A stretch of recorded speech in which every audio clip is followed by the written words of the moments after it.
Bon, allez, une dernière vidéo pour la route avant d'attaquer 2025. Et on va parler évidemment des iPhone 17, mais aussi d'iOS 19. Bah oui, hein, ça s'approche les amis. Allez, bah, si toi bien installé, bien hydraté, bah, on va y aller. Hein.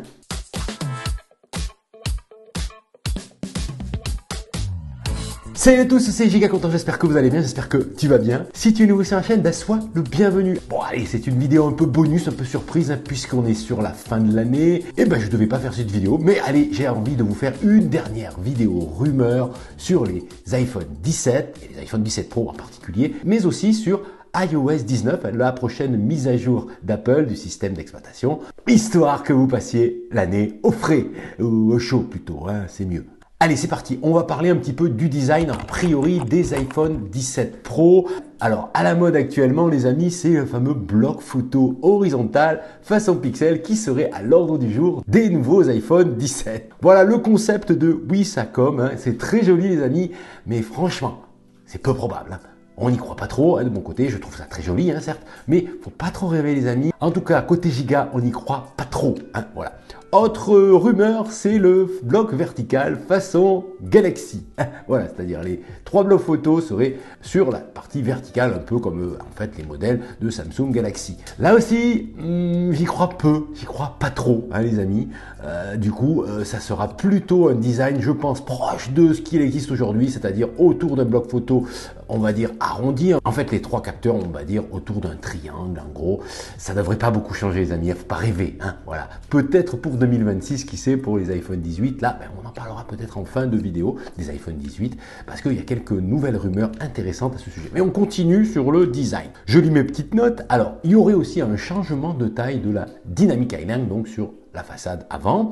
Alors ça, c'est une rumeur qui est plus probable, hein, selon Jeff Fu, hein, donc. Alors ça serait possible grâce au changement de lentille. Hein. On passerait donc à de la Metalens, c'est-à-dire ce sont des lentilles qui sont moins arrondies, qui sont plus plates et qui permettraient en fait d'être moins imposantes, de prendre moins de place. Donc Apple pourrait en fait réduire la taille de la Dynamic Island. Donc c'est une piste assez probable.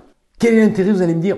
D'avoir toujours plus d'écrans exploitables, en fait, ça c'est toujours intéressant. L'idéal c'est que tout ça soit sous l'écran, hein, mais ça c'est pas pour tout de suite. Allez, on va parler aussi d'une nouveauté côté écran, et là, ça aussi, c'est assez probable. Hein. Ça serait en fait l'arrivée d'un nouveau verre anti-reflet plus performant. Ben oui, parce qu'aujourd'hui, si on compare au Samsung Galaxy S24, eh ben, écoutez, les verres anti-reflet est beaucoup moins efficace, hein, sur l'iPhone 16 Pro, par exemple, que je possède. C'est vraiment moins efficace. Donc, Apple pourrait rattraper son retard de ce côté-là et avoir un nouvel écran anti-reflet plus performant, mais aussi plus solide, ce qui permettrait de rendre l'iPhone encore plus solide. Hein. Alors bien sûr, on pourrait parler de la puce, hein, la nouvelle puce A19 qui est attendue sur les iPhone 17, sur toute la gamme des iPhone 17, avec une déclinaison Pro pour les modèles d'iPhone 17 Pro et Pro Max évidemment, mais là c'est un peu tôt pour vous donner des caractéristiques. Elle sera certainement plus performante que la puce A18, elle sera sûrement plus économe et pas forcément plus fine, hein, puisqu'a priori la gravure en 2 nanomètres, c'est prévu pour les iPhone 18. Donc ça serait la même gravure en 3 nanomètres. Il y aurait donc quelques améliorations par-ci par-là, mais ça serait pas une grande révolution non plus. Une info qui circule pas mal, une rumeur qui traîne depuis déjà un moment, hein, c'est l'arrivée d'un nouveau modèle d'iPhone dans la gamme des 17, c'est-à-dire l'iPhone 17R ou l'iPhone 17 Slim. C'est-à-dire un iPhone ultra fin qui serait là pour ou s'ajouter à la gamme des 4 iPhones actuels, ou peut-être pour remplacer un iPhone 17 Plus qui n'existerait pas, donc ça serait un iPhone 17R ou un iPhone 17 Slim. Alors, cette rumeur est persistante, donc peut-être qu'Apple travaillerait là-dessus. Mais peut-être aussi que c'est l'arrivée d'un nouveau modèle qui pourrait peut-être remplacer l'iPhone SE, qui sait. Moi, je suis là-dessus aussi, hein. Je me dis que peut-être que cet iPhone 17R ou cet iPhone Slim pourrait être tout simplement le remplaçant de l'iPhone SE. Qui sait, peut-être. C'est une piste aussi, ça, les amis. Dites-moi dans les commentaires si vous y croyez ou si vous pensez que je perds la tête et que je dis n'importe quoi dans les com. Ah, une bonne nouvelle, les amis. Toute la gamme des iPhone 17 pourrait recevoir la technologie ProMotion, c'est-à-dire le taux de rafraîchissement adaptatif de 1 à 120 Hz. Enfin, hein, par exemple, sur les iPhone 16, c'est uniquement dédié aux iPhone 16 Pro et 16 Pro Max. Hein. Les autres modèles, c'est-à-dire l'iPhone 16 et l'iPhone 16 Plus, et tous les modèles précédents, les modèles classiques n'avaient pas le 120 Hz. C'était uniquement dédié au modèle Pro. Et arrête.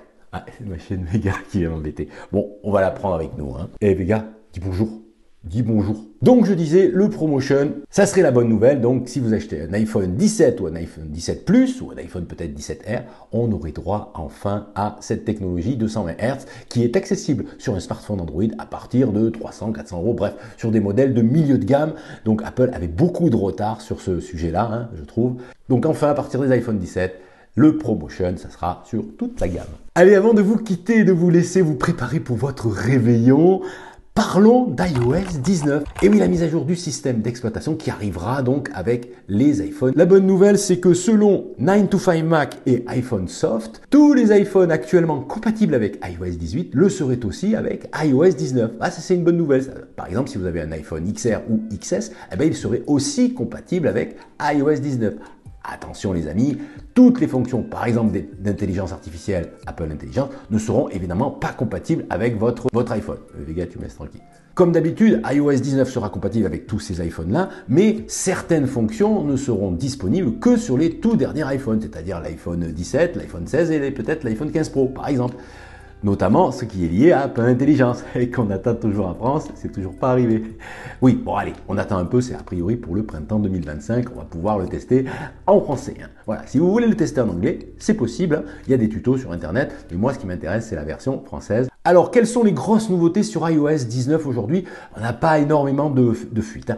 Par contre, on parle surtout de l'intégration de ChatGPT dans Siri. Ça permettrait enfin à Siri d'être un peu plus intelligent et surtout d'entrer en mode conversationnel, c'est-à-dire d'être plus performant et de pouvoir échanger avec nous et apporter des réponses un peu plus cohérentes. Hein. Voilà, donc ça, ce serait prévu pour iOS 19, mais pas tout de suite, hein, puisqu'a priori Apple a encore du retard. Bah oui, a priori, iOS 19 serait full opérationnel à partir de la mise à jour iOS 19.4, hein, selon certaines rumeurs. Donc en gros, encore une fois, ils vont faire le même coup qu'iOS 18, on aura le droit à des nouveautés, mais pas au lancement d'iOS 19. Alors, c'est pour quand iOS 19? Eh bien, comme chaque année, ça sera présenté lors de la WWDC, hein, c'est la conférence des développeurs de chez Apple, qui est prévue aux alentours du mois de juin, hein, donc juin 2025, a priori, ce sera présenté au grand public pour être en fait ensuite lancé autour du mois de septembre, avec l'arrivée des iPhone 17, évidemment, ça c'est une tradition. Voilà, vous savez tout pour l'instant, en tout cas, peu d'infos sur iOS 19. Hein. Aura-t-on des changements esthétiques? Selon moi, Apple va miser tout sur Apple Intelligence en mettant enfin à jour certaines fonctions qui sont encore peu disponibles, en tout cas en Europe, qui sont quasiment pas disponibles. Donc en fait, iOS 19, ça sera, si vous voulez, iOS 18 plus. iOS 19 égale Apple Intelligence. Enfin, partout dans le monde. Ça serait la bonne idée. Et ben voilà pour cette vidéo très courte de fin d'année. Je profite pour vous souhaiter un bon réveillon du 31. Profitez bien, prenez soin de vous et on se retrouve l'année prochaine pour d'autres vidéos. Salut!